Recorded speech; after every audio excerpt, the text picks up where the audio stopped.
Boa noite, pessoal. Ou boa tarde ou bom dia, conforme você esteja vendo esse vídeo no YouTube. Quero já pedir para que você esteja se inscrevendo aí no meu canal, ativando o sininho, né? Para ficar por dentro aí quando sair os próximos vídeos, né? O pessoal tá chegando agora. E hoje nós vamos aí falar do capítulo 6 de Apocalipse, né? Capítulo 6. Bem-vindos a todos que estão chegando agora. Trazemos aí 15 minutos, mas não tem problema. Nós vamos falar muita coisa boa no livro de hoje, no capítulo de hoje, né? Não precisa reclamar, né, Wagner? Já estamos aqui, né? Atrasei um pouquinho, mas não falhei. Então, pessoal, quero já pedir novamente, você que quando estiver vendo esse vídeo no YouTube, né, acesse meu canal aí, a Daniel De Luca lá no YouTube, se inscreva no canal, deixe o seu ok, né? Deixe o seu like, deixe um comentário também, isso nos ajuda demais aí com relação a compartilhar esse vídeo também com outras pessoas que talvez não conheçam ainda, mas estejam interessadas aí no tema, tá? Quero convidá-lo também a ver os vídeos anteriores aí no IGTV. Aqui no meu IGTV tem aí um panorama geral, que é o primeiro vídeo. É muito importante esse vídeo para que você tenha uma noção aí legal do restante dos capítulos e de tudo que a gente vai estar falando aí por diante, né? E exatamente dar o contexto do capítulo de hoje. Então, à medida que a gente for caminhando, é mais necessário ainda que você veja os vídeos anteriores, até para que você possa se localizar. Tem coisas talvez que você tenha dúvidas no vídeo de hoje ou nos posteriores que eu já falei nos vídeos anteriores. Então a gente não vai ficar se repetindo na medida do possível, até porque não temos tempo para isso, né? Temos aí 1 hora mais ou menos de live apenas, né? E o vídeo, eu sei que no YouTube teria mais tempo, mas eu estou deixando mais para cá em vez de fazer uma live no YouTube, tá legal?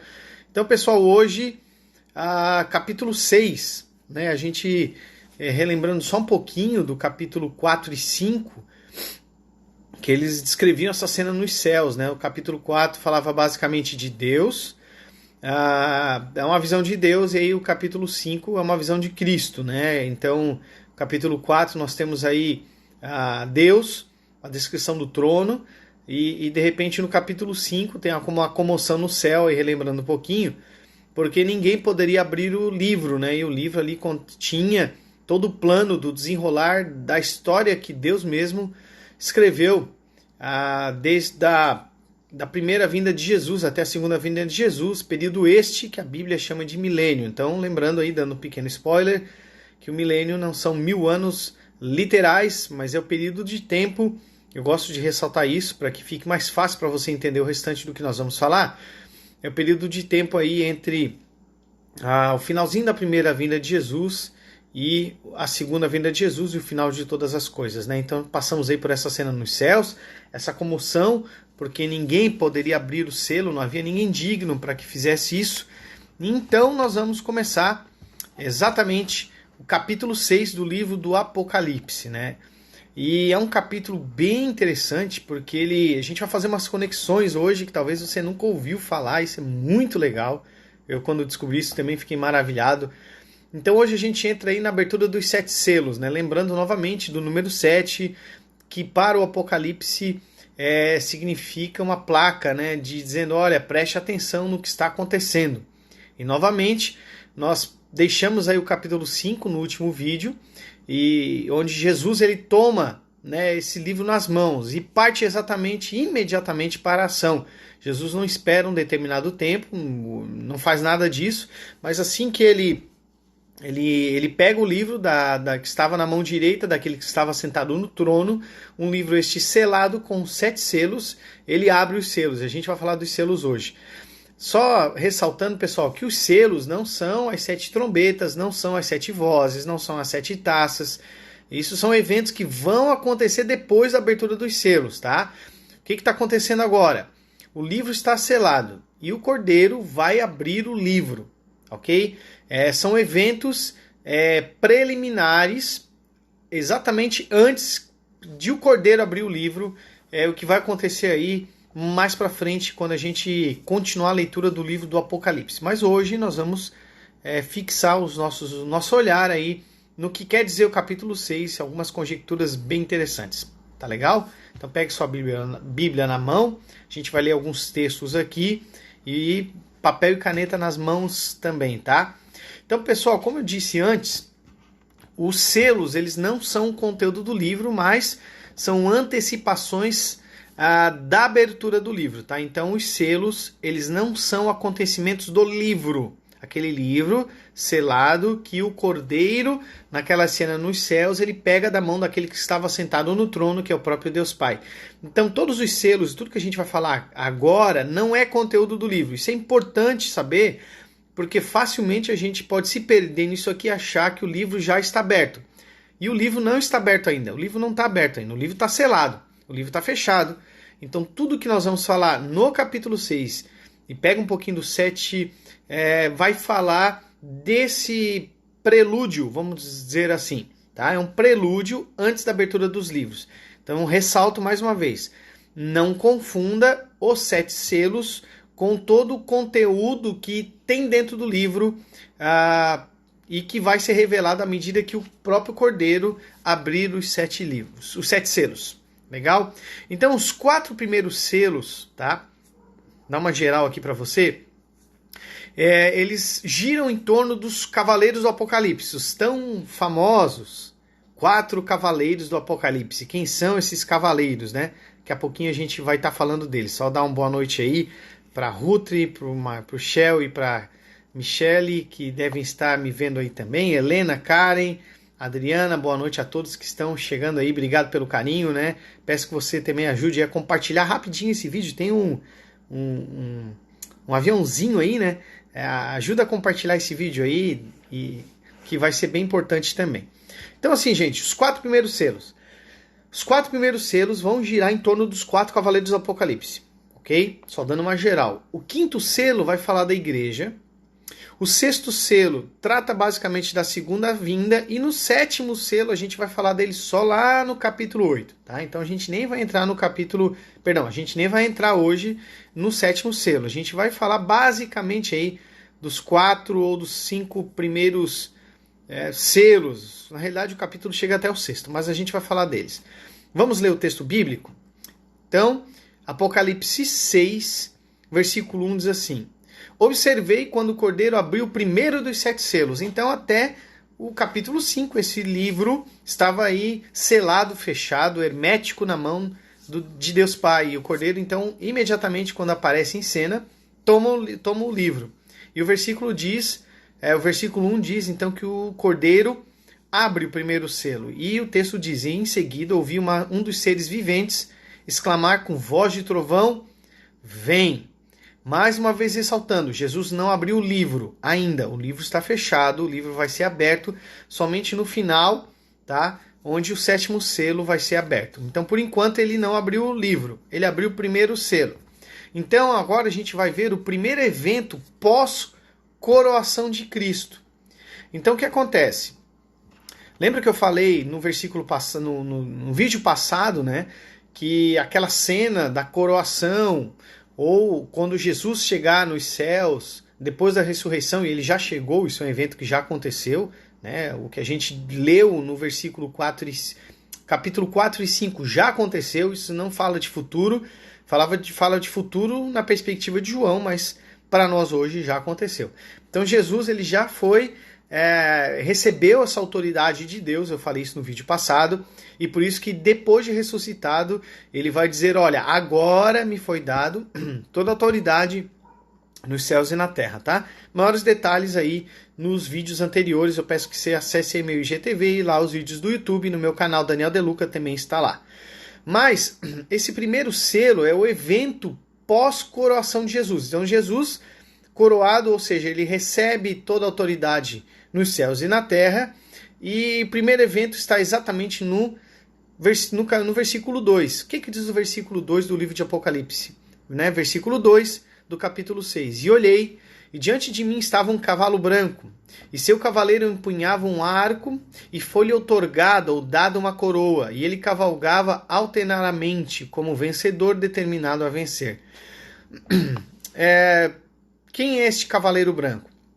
sei que talvez muitas pessoas associem ele aos outros três e imaginem que ele é o anticristo, que estaria saindo, né, para vencer. Mas não é o anticristo. Por quê? Porque o anticristo, em primeiro lugar, nem foi apresentado ainda no livro, né? Não foi apresentado ainda. Em segundo lugar, o anticristo, ele tem outro tipo de batalha, ele vai exercer uma outra função. Então a gente ainda não está falando do próprio livro em si, mas de um evento anterior. Então olha só, o primeiro selo então é a liberação de um cavaleiro, o que se nota é uma arma. Veja, Jesus usa uma espada, né, de 2 gumes, que é a própria palavra. Aqui usa um arco. Então quando a gente faz uma conexão de que este livro fechado, ele fala dos propósitos de Deus, a primeira coisa que Jesus faz quando é entronizado, ou seja, recebe dos céus, recebe do Pai, autoridade sobre os céus e a terra, é liberar este cavaleiro. E é a primeira coisa que Jesus faz quando ressuscita e aparece aos discípulos, dizendo: agora vocês vão e pregam o evangelho a toda criatura. Então, este primeiro cavaleiro representa o evangelho, que daquele momento em diante não encontraria barreiras em qualquer lugar do mundo, tá? O que esse cavaleiro representa é o evangelho, um evangelho imparável. Nada mais poderia parar as boas novas do reino de Deus. Eu falei um pouquinho disso no vídeo passado, e você deve se lembrar, e deixa eu te dar um contexto do que eu estou falando agora. Até a morte e ressurreição de Jesus, as boas novas a respeito, pensa comigo, as boas novas a respeito de Deus, elas estavam confinadas ao povo de Israel, né? Fala que os povos, se você ler lá em Isaías 60, diz que os povos andavam em trevas, né? Então toda a revelação de Deus, ela acontece para a nação de Israel, enquanto os outros povos estavam impossibilitados de receber as boas novas, né? A gente vê alguns missionários dentre os profetas do Antigo Testamento que foram para outros povos. Um exemplo, ou talvez o único missionário que foi pregar exatamente para uma nação gentílica é Jonas. E por que Deus levanta Jonas para pregar lá para o povo de Nínive? Para jogar na cara do povo de Israel, dizendo: olha, vocês não estão cumprindo com o propósito de vocês de ser luz entre as nações.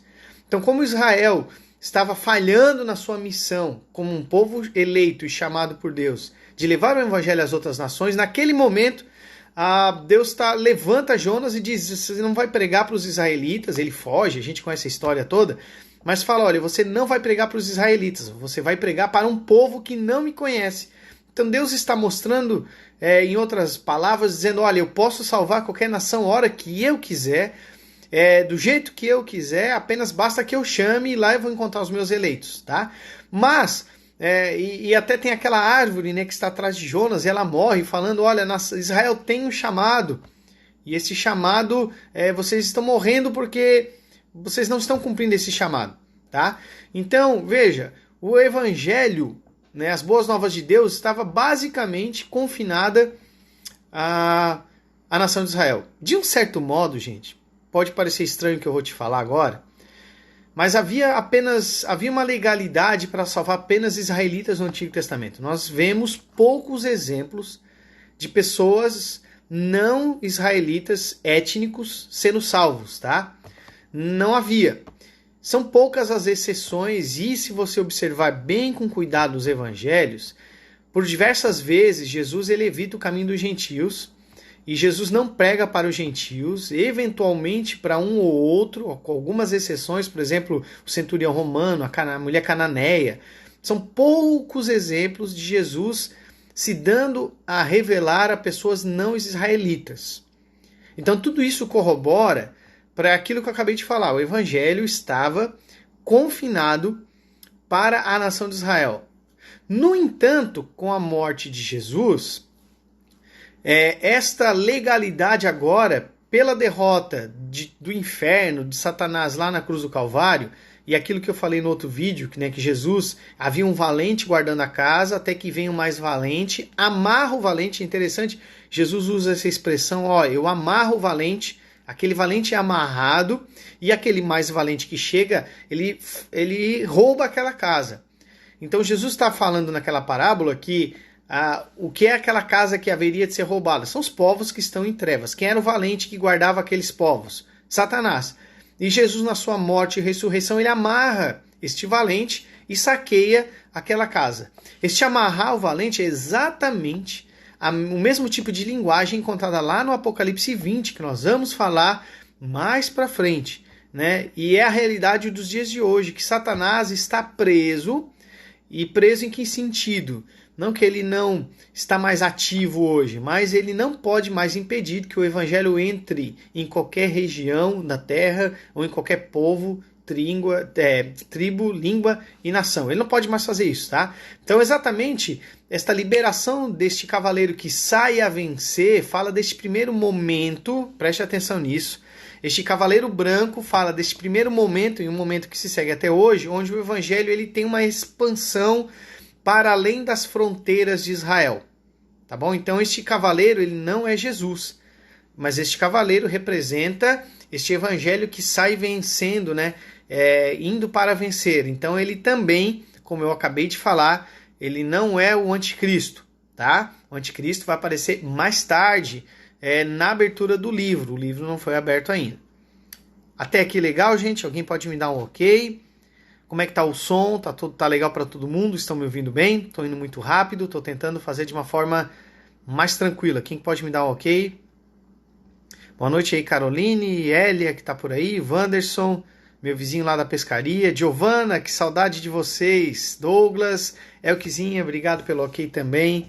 Que legal ter vocês aí, gente. Então a gente parou no versículo 2. Então a gente vai para o versículo 3 e 4. Vamos lá, pessoal. E agora vai ter a abertura dos outros selos.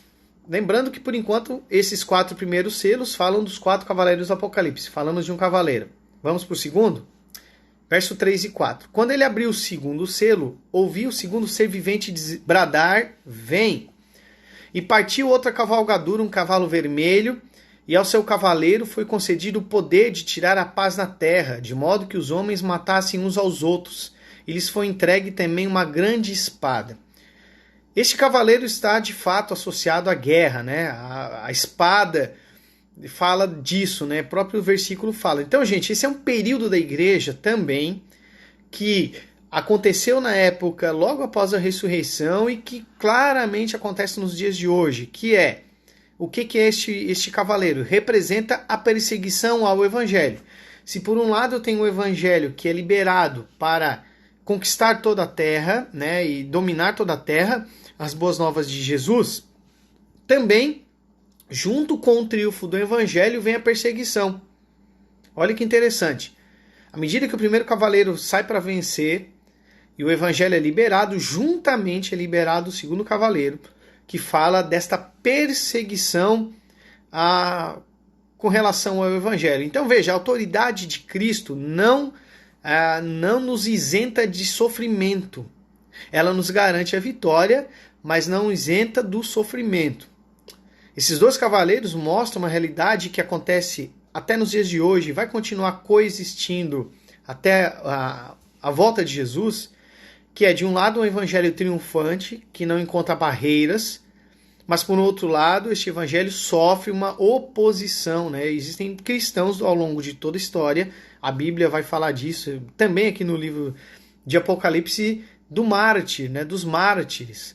Então, à medida que o evangelho triunfa, nós não necessariamente vamos triunfar o tempo todo, nós, pessoalmente, mas a mensagem de Jesus vai, né? Paulo, por exemplo, esteve preso em Roma e ele diz, olha, a palavra não está presa, né? Eu estou preso, mas a palavra não está presa, né? Então essa realidade, ela descreve este momento em que o povo de Deus estava pregando o evangelho vitorioso, tendo uma certeza de vitória, mas ao mesmo tempo sofrendo perseguição.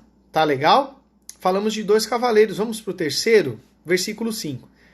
Quando o cordeiro abriu o terceiro selo, veja, nós estamos aí no terceiro selo, ouvi um terceiro ser vivente convocar, vem. Então, reparei, eis um cavalo preto, e seu cavaleiro ostentava na mão uma balança. Então ouvi o que parecia uma voz grave, vinda dentre os 4 seres viventes, exclamando, 1 quilo de trigo por dinheiro, 3 quilos de cevada também por um dinheiro, mas não destruas o azeite e o vinho. outra realidade paralela à pregação do evangelho e à perseguição ao evangelho, que é exatamente fome, distúrbios sociais, desigualdade, né? Este cavaleiro, ele tem uma balança na mão, né? E recebe uma voz dos céus estranha, dizendo, olha, essa voz mostra aí uma carestia, uma inflação, né? Uma medida de trabalho por trigo, lembrando que cevada e trigo eram comida de pobre, o azeite e vinho era comida de rico, então fala de uma aflição econômica que viria exatamente sobre os pobres e os ricos. Fala de uma situação difícil, onde seria muito dificultoso sobreviver, né? E fala e mostra aí também uma opressão econômica e social ao longo da história, né? Lembrando que o evangelho nada mais é do que uma contracultura, exatamente porque ele vai contra a cultura que nós encontramos hoje e sempre esteve dominando este mundo caído. Então veja, nós falamos dos 3 cavaleiros. O primeiro representa o evangelho que sai para vencer. Nós vimos o segundo cavaleiro que fala de morte e perseguição, que sempre acompanhou a pregação do evangelho. E nós temos um terceiro cavaleiro aqui que vai representar essa desigualdade social, essa crise que de um certo modo se abate sobre ricos e sobre pobres, tá? E a ordem qual é? Aguentar e perseverar. Era exatamente a mensagem que os cristãos do primeiro século precisavam ouvir, né? Porque eles falam de que, olha, não toques, por que não danifica o azeite e o vinho? Entre outras palavras, gente, olha que interessante isso. Fazendo uma associação entre este tipo de alimento com os ricos, falando para os cristãos, a mensagem era, não adianta se rebelar contra este sistema que está por aí, se rebelar contra Roma, porque o reino de vocês não é este reino terreno. O reino de vocês vai além disso, né? Então, quando esse terceiro cavaleiro, né, surge essa voz, não danifiques o azeite e o vinho, a mensagem para os cristãos era, não se levante contra isso, no sentido de pegarem armas, porque este império não vai ser derrotado com armas, mas o próprio poder do evangelho, da pregação e da conversão das pessoas vai derrotar. E a gente vai ver isso mais para frente, cerca ali do ano 300, quando o poderoso Império Romano se dobra ao cristianismo, ainda que a gente tenha sérios problemas quanto a isso, né, a miscigenação com outros deuses, mas não quero tratar disso hoje, mas o fato é que aquele que oprimia e perseguia se torna, então, protetor exatamente do cristianismo, tá? Então, nós vemos aqui esta realidade tríplice dos 3 primeiros cavaleiros, uma pregação vitoriosa do evangelho, ou seja, nada pode parar o evangelho, isso dava uma injeção de ânimo para os cristãos, mas também os preparava para uma realidade de perseguição e morte e desigualdade social, no sentido de que ele não era para lutar contra aquele imperador romano. Havia um outro trono muito mais poderoso que comandava toda a história. E aí a gente faz menção, né, exatamente ao capítulo 4 do livro do Apocalipse. Tá legal? Olha que legal. Então, esses 3 primeiros cavaleiros, eles mostram essa realidade tríplice que aconteceu aí, que acompanha toda a história da igreja. Mas o capítulo não para por aí. E, obviamente, a gente vai continuar lendo quando o Cordeiro agora, no versículo 7, abre o 4º selo. Né? O que vai acontecer no 4º selo? E diz assim, quando ele abriu o 4º selo, ouvi a voz do 4º ser vivente clamar, vem! E olhei diante de mim, estava um cavaleiro amarelo pálido. Seu cavaleiro chamava-se Morte, e o lugar dos mortos os seguia de perto. Foi-lhes dado poder sobre 1/4 de toda a terra, a fim de que matassem a espada pela fome, por meio da pestilência e pelos animais selvagens da terra. Boa noite aí, ô Rabina! Um beijo para você, Johanna, minha querida aluna aí do DCH também. Forte abraço para você e para o Thiago. Então veja, agora nos versículos 7 e 8 nós temos aí a liberação do 4º cavaleiro, né? E novamente falando o que? Da morte, meio que fechando tudo o que os 3 primeiros cavaleiros, os 2 cavaleiros anteriores mostravam. Então a morte pela espada, a morte pela desigualdade social, que acaba redundando em morte, em doenças, em pestilências, que representa exatamente este 4º cavaleiro, né? Essas 4 situações que a igreja deveria enfrentar durante toda a sua história, né? A morte pela espada, a morte pela fome, morte pelas pestes, pela perseguição e por animais selvagens, enfim, fala exatamente disso tudo, tá? Então, amados, esses 4 cavaleiros, eles nada mais são do que a representação do efeito do pecado no mundo.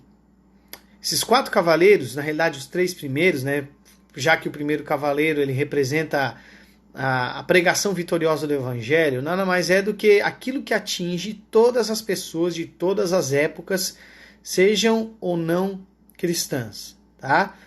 Então, nós fechamos aqui este tópico que fala dos 4 cavaleiros.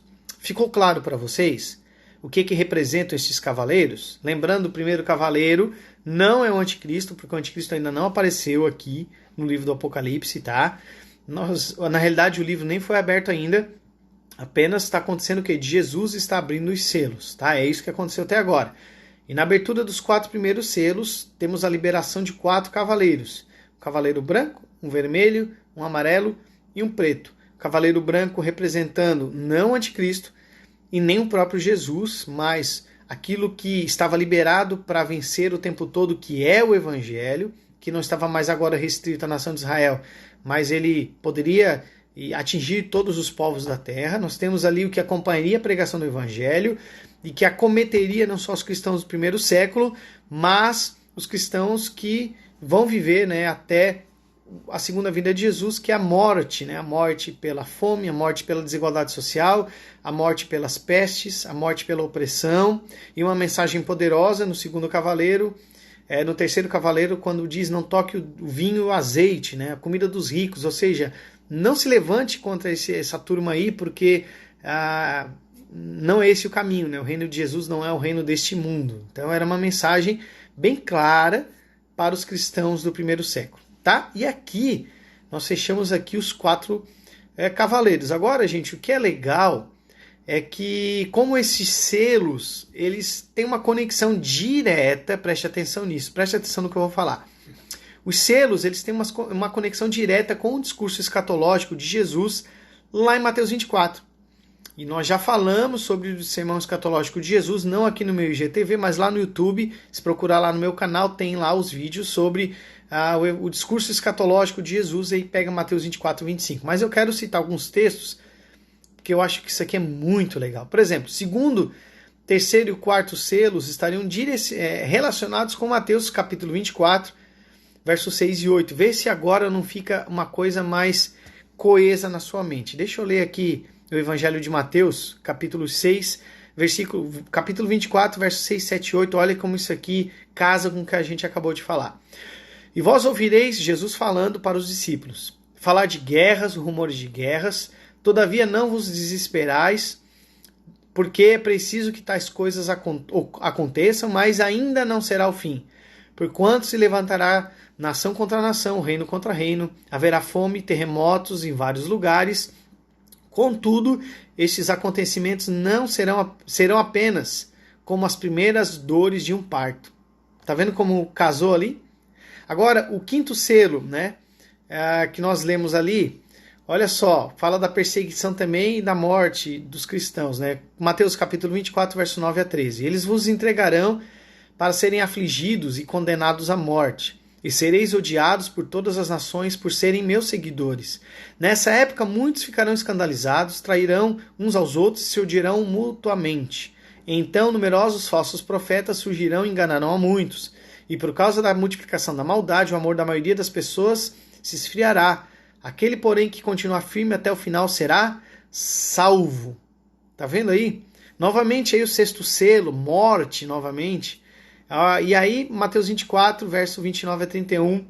Imediatamente após o tormento daqueles dias, o sol escurecerá. Nós vamos ler o sexto selo aqui em seguida. Você vai ver que fala exatamente isso aí. Ó. A lua não dará sua luz, e as estrelas do céu cairão, e os poderes celestes serão estremecidos. Então surgirá no céu o sinal do Filho do Homem. Todos os povos da terra prantearão. E verão o Filho do Homem chegando nas nuvens do céu com poder e majestosa glória. Ele enviará os seus anjos com poderoso som de trombeta, e estes reunirão seus eleitos dos 4 ventos, de uma a outra extremidade dos céus. Agora, preste atenção, assim como eu falei que estes eventos da abertura dos selos, eles são um prelúdio para aquilo que vai se desenvolver quando o livro for aberto, ou seja, quando realmente a história estiver caminhando para o seu fim, esses sinais que Jesus falou aqui, que nós acabamos de ler em Mateus 24, também são sinais de prelúdio, antecipatórios, né? O próprio Jesus fala em Mateus 24, 6, olha, não se assustem, isso tem que acontecer, mas não é o fim. Não é o fim. Por que Jesus fala isso? Porque Jesus está falando no versículo, nesses versículos aqui de Mateus 24, exatamente fazendo uma ponte, apontando para o momento onde ele abre os selos. Então veja, a abertura desses selos no capítulo 6, 7, pega um pedacinho do 8 aqui de Apocalipse, não são eventos do final dos tempos, no sentido de eventos escatológicos, mas são eventos que são preliminares à volta de Jesus. Eventos estes que ocorreriam durante entre o final da sua primeira vinda, morte e ressurreição em segunda. E nós sabemos que estes 1000 anos, que não são literais, que é a pregação do evangelho para toda a terra, a perseguição dos cristãos e tudo aquilo que eu falei antes, são sinais que precisam acontecer, mas ainda não é o fim. Viu que legal? Uma conexão entre Mateus 24 e estes selos que estão sendo abertos no livro do Apocalipse, tá? Então, novamente, como eu falei, os selos, esses 4 selos, em especial o 2, 3 e o 4, perdão, os 4 cavaleiros do Apocalipse, né? Mas em especial 2, 3 e o 4, falam desses sofrimentos que os cristãos estão sujeitos durante toda a sua história, né? Mas, como a Daiane bem falou, ainda não é o fim, né? O fim ainda não chegou, o juízo não aconteceu. Por quê? Porque o livro ainda não foi aberto. Entendeu? Como o livro ainda não foi aberto, estes sinais ainda não... os eventos finais da história não aconteceram, né? A gente tem ainda essa introdução, estamos aí no ciclo 2. Se você tá se perguntando, Daniel, o que é o ciclo 2? Veja os vídeos anteriores no meu IGTV e lá no YouTube que você vai compreender isso de uma forma mais clara, né? Especialmente o primeiro e segundo vídeo. Dá uma olhada lá que isso vai te abrir bem a mente. Então veja, nós temos aqui um quadro glorioso e um quadro sombrio. Agora, olha o que diz o texto, versículo 9, 10 e 11. Tá? Olha que mensagem extremamente poderosa. Então até agora a gente viu uma mensagem sombria, de certo modo. Ainda que o evangelho saia para vencer, nós temos um quadro de perseguição. Mas aí Jesus vem com bálsamo, que é o versículo 9, 10 e 11 do capítulo 6 de Apocalipse, que diz assim: quando ele abriu o 5º selo, então nós falamos dos 4 selos, que falam dos 4 cavaleiros do Apocalipse. Vamos para o 5º selo, vamos lá. Quando ele abriu o 5º selo, contemplei debaixo do altar as almas daqueles que haviam sido mortos por causa da palavra de Deus e do testemunho que proclamaram. Então veja como isso tem conexão com tudo que a gente viu antes, porque quantos cristãos mortos exatamente pela ação dos cavaleiros do Apocalipse nos versos anteriores? Morte, fome, desigualdade social, perseguição e tudo aquilo lá. Muita gente morta. E onde é que estão esses mortos? Olha que mensagem poderosa. Eles estão aqui debaixo do altar. Né? Verso 10. Estão lá dormindo, né? Uma pergunta, Daniel, quando a pessoa morre, ela fica dormindo? Não. Não existe a tal doutrina do sono da alma, tá, gente? Isso é uma teoria de algumas seitas, né? E é uma ideia veterotestamentária não desenvolvida, né?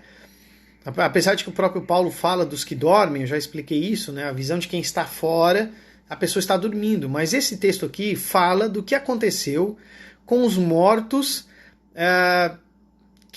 que estão salvos em Cristo. Eles não estão dormindo. Olha o verso 10.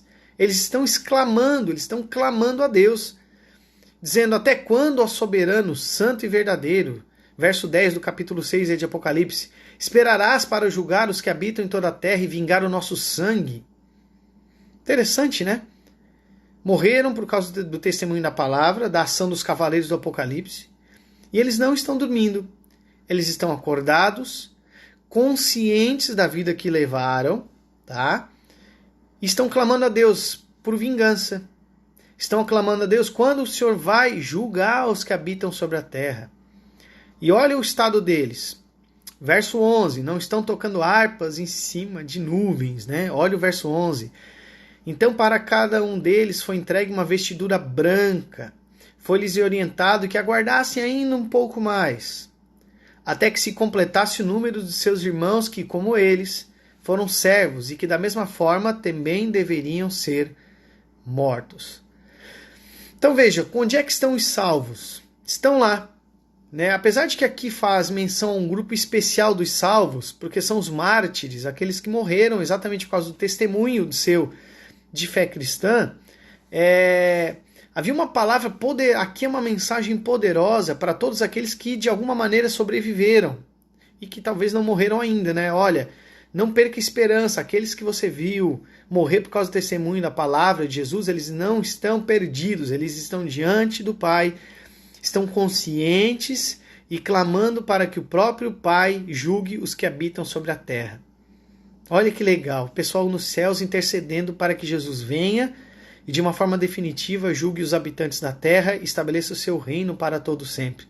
Então, gente, junto, olha essa dicotomia, né? No mesmo capítulo fala do evangelho vitorioso, fala do quadro da igreja, ou melhor, o quadro que a igreja deveria enfrentar durante todo o período entre a primeira e a segunda vinda, né? Representado ali pelos 3 últimos cavaleiros, contidos nos 4 primeiros selos, e aí abre o 5º selo, e aí de uma mensagem de um cavaleiro de morte, eu vejo um quadro glorioso, porque o olhar sai do cavaleiro pálido, ou do cavaleiro negro da morte, mas ele olha para os céus e vê debaixo do altar as almas de todos os santos.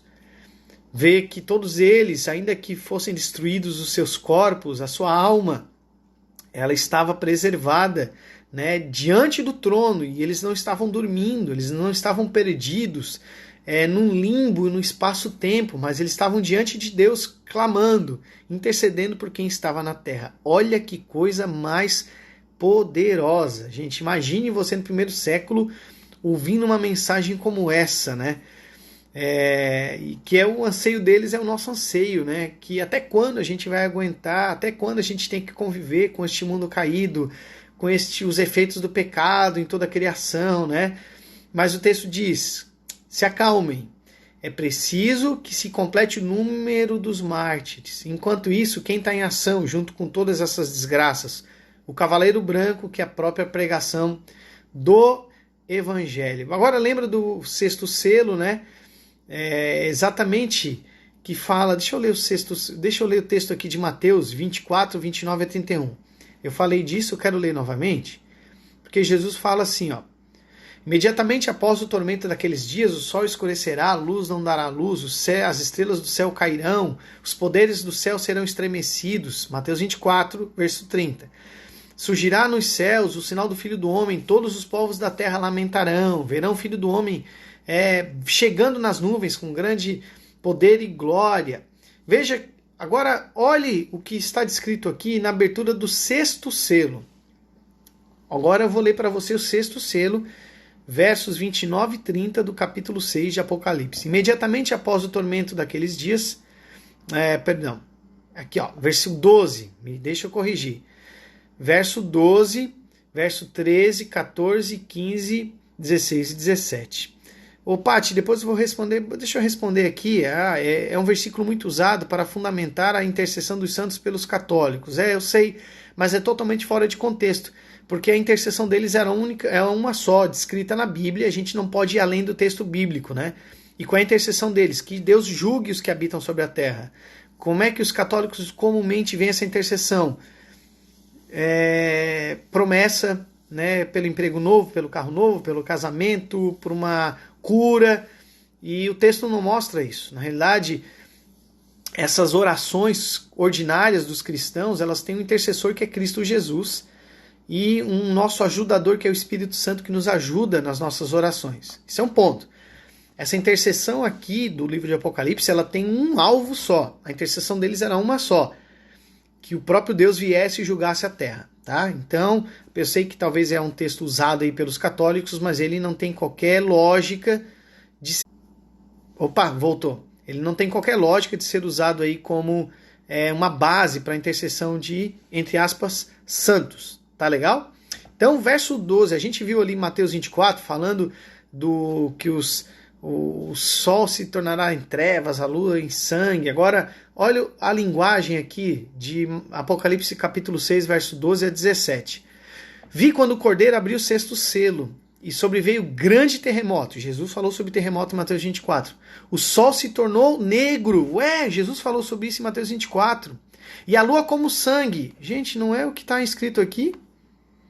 O sol escurecerá, a lua não dará sua luz. Agora a lua está como sangue. As estrelas do céu cairão. Olha aí os poderes do céu abalados, como a figueira, quando abalada por vento forte, deixa cair os seus figos verdes. Gente, exatamente a mesma linguagem de Mateus 24. Olha que coisa impressionante. O céu recolheu-se como um pergaminho que enrola. Então os montes e ilhas foram movidos de lugar.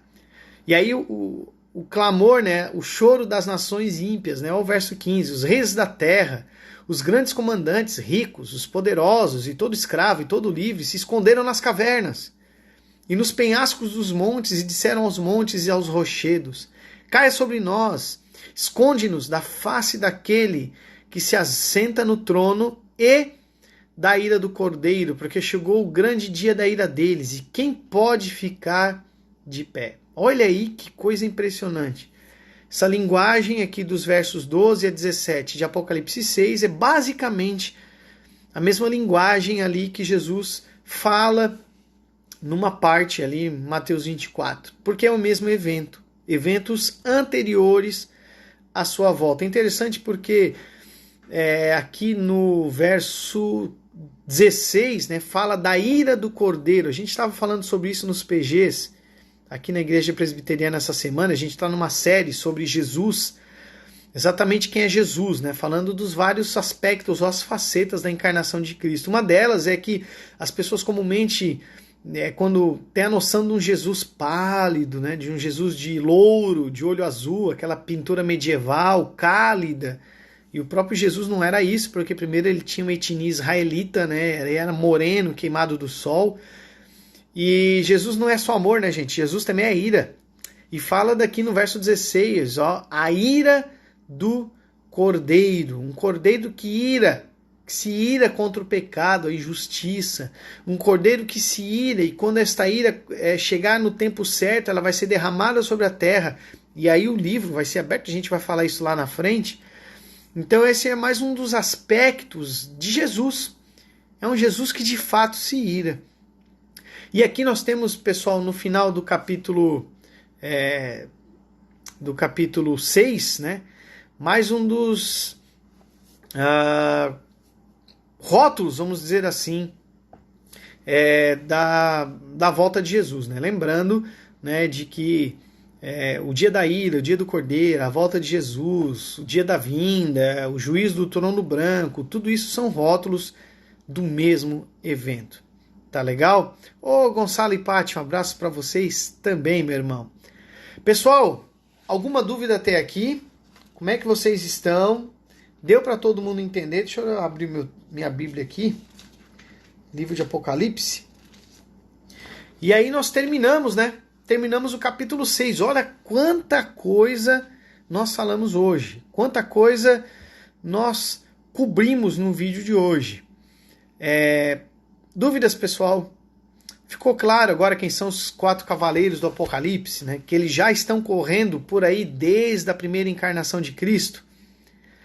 E como essa linguagem destes eventos, que são os selos, que são eventos prelúdio para a abertura do livro e para os eventos finais, eles são descritos também lá no capítulo 24 e 25 do Evangelho de Mateus, tá? Então aquilo lá, boa parte daquilo que Jesus fala tem exatamente conexão, principalmente com esse capítulo que nós lemos hoje. Então, ficou claro quem é o primeiro cavaleiro, o segundo, o terceiro e o quarto, períodos, né, que é da história da igreja, que todos os cristãos vão enfrentar, e não cristãos também. E exatamente uma mensagem maravilhosa de esperança, porque mostra onde é que estão os salvos, mostra onde é que estão os mártires, né, que aquela aparente vitória do Império Romano e das autoridades em matar os cristãos era uma vitória efêmera, porque exatamente eles não estavam mais ali, mas estavam diante do trono com uma intercessão só, um clamor apenas, dizendo: Senhor, quando é que vai chegar o tempo de o Senhor julgar os que habitam sobre a terra? E o próprio Deus responde: olha, ainda não é hora, espere um pouquinho mais, ainda precisa completar o número daqueles que devem morrer, e só então Jesus de fato vai voltar. Tá legal, gente? Dúvidas? Eu já respondi uma da Paty aí no meio do caminho. Ficou claro para todo mundo, pessoal? Eu gostaria muito, né, mais uma vez reforçar que vocês pudessem comentar depois como é que tem sido essa série para vocês. Tem um canal, esse vídeo vai ficar aqui no meu IGTV e depois eu vou também enviar ele lá para o YouTube, né, para que você possa também rever por lá. Eu boto alguns comentários lá também e é só acessar o meu canal Daniel De Luca. Acessa lá Daniel De Luca que você vai achar todos os textos e os vídeos anteriores, tá? Gente, a gente só está no 6º capítulo de Apocalipse. Tem muita coisa, o livro nem foi aberto ainda, né? Então a gente já vê quanta coisa. Mas eu espero que tenha ficado claro, né? É a minha esperança, o meu alvo, né, com essa série de vídeos. Obviamente não é dar um curso de teologia, muito, muito longe disso, muito longe disso. Mas é tornar um pouquinho mais palatável, né? E claro, um livro que deveria ser claro para todo cristão, né? Não é um livro que deve ser entendido apenas por teólogos e eruditos nos círculos mais fechados da escatologia bíblica. Não, isso aqui era uma mensagem para as pessoas mais simples do primeiro século, muitas vezes iletrados, na maioria das vezes, por isso que um lia e muitos ouviam, né? Muita gente não sabia ler. E se era claro para eles, deve ser claro para todos nós, né? Se não é claro, é porque alguma parte do ensino das igrejas tem sido negligenciada. Mas nós estamos aí pelo menos para dar um pouquinho mais de luz. Não de uma forma exaustiva, nós não vamos cobrir todos os mistérios do livro ou todos os sentidos, mas basicamente o meu alvo é que você, ao final dos 22 vídeos, você tenha aí e saiba ler o livro do Apocalipse de uma maneira bem tranquila, e possa explicar para outros, né, gente? Eu vou atingir algumas pessoas só. Meu alvo aqui, meu alcance é pequeno, né? Eu nem tenho mais púlpito, não tenho mais nada, só tenho aqui os vídeos no YouTube, no Instagram e no YouTube. Então eu vou atingir pouca gente, isso eu já sei. E não há problema nenhum quanto a isso. Pelo contrário, né? Eu falo para as pessoas que se Deus me der aí 15 pessoas para me ouvir, que Deus seja glorificado nos 15, né? Não nos 15 mil, nem nos 15 milhões. Importa nos 15, porque talvez você vai aprender todo esse conteúdo, vai multiplicar para milhares de pessoas e que seja isso em nome de Jesus, né? Tá legal, gente? Muito obrigado aí pela presença de todos, né? Hoje a gente fez na sexta. A princípio, semana que vem, deixa eu ver os dias aqui, segunda e quinta, né? A gente vai manter sempre a segunda e quinta, não necessariamente vai ser na sexta, mas segunda-feira, dia 8, e quinta-feira, dia 11, nós vamos aí cobrir então os capítulos 7 e capítulo 8. Olha que legal, né? Viemos até o capítulo 6, já andamos bastante coisa, né? Eu acho que 2 dias por semana tá um bom tamanho. Até para quem perde os vídeos poder acompanhar e rever, enfim. Mas prepare-se aí, porque vai continuar a abertura dos selos. E o último selo vai ser aberto lá no capítulo 8. Aí o bicho vai pegar, gente. O bicho vai pegar. A chapa vai esquentar mais ainda. Então tem expectativa que tem muita coisa aí para acontecer, tá? Então espero você a princípio segunda-feira às 22 horas para o capítulo 7, tá? E depois na próxima quinta-feira ou sexta eu vou anunciar para vocês ainda. A gente vai fazer o capítulo 8. Tá legal, pessoal? Alguém quer comentar mais alguma coisa por aqui? Vou dar mais uns minutinhos antes de encerrar.